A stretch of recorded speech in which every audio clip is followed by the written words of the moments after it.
This film is Once Upon a Time in Hollywood meets The Artist times The Wolf of Wall Street, and it's directed by Damien Chazelle and stars Margot Robbie and Brad Pitt. How is this film not one of my favourite films of the past few years? Seriously. Babylon, for me, was Damien Chazelle's first miss. There is absolutely some highlight moments in here, some great scenes. 3 scenes especially that I really loved.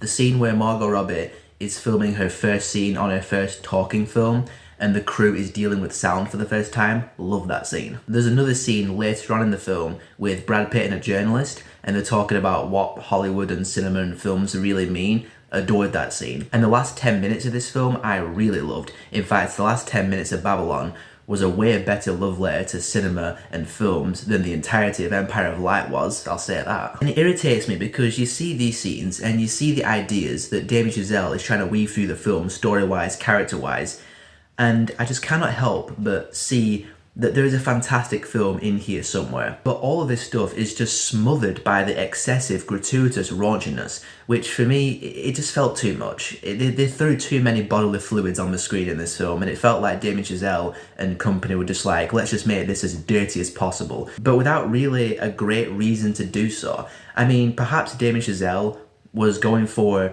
a more exaggerated representation of 1920s Hollywood to kind of pay tribute to a bygone era of Hollywood and just to show how crazy and chaotic the time was.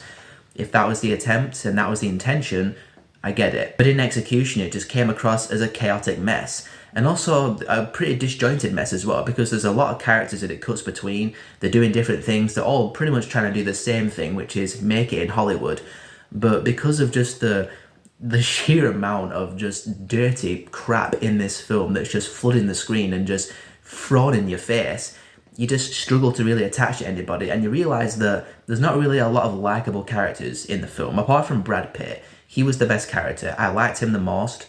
He's pretty much Jean Dujardin's character from The Artist, you know, failing stardom amidst the rise of talking pictures. But amongst the plethora of characters in the film, he was my favourite. There's this huge sequence early on in the film where they're doing this massive production. They're shooting this huge battle scene. You see glimpses of it in the trailer. And it is just literally a riot. Everyone's fighting everyone. Props and all sorts of things are flying all over the place. And they finally call cut for a lunch break. And they find a crew member dead. Actually dead. I'm just like, dang, he's dead. Oh, whatever, he had a drinking problem. And the director character is just running all over the place, screaming in people's faces, swearing left, right and centre. He is straight up a cartoon character.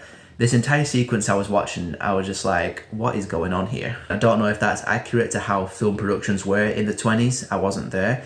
But all I can just say is that Babylon has some excellent ideas that would have made for an excellent film. Not an original film, but an excellent film that I probably would have loved. But Damien Chazelle's overly excessive raunchy approach to it just sucked a lot of the excellence out of the film. Again, there are some really great highlight scenes, the ones I mentioned earlier, but you just cannot help but want to see the PG-13 or at least rated R version of this film that just doesn't have as much bodily fluids and as much disgusting crap thrown on the screen.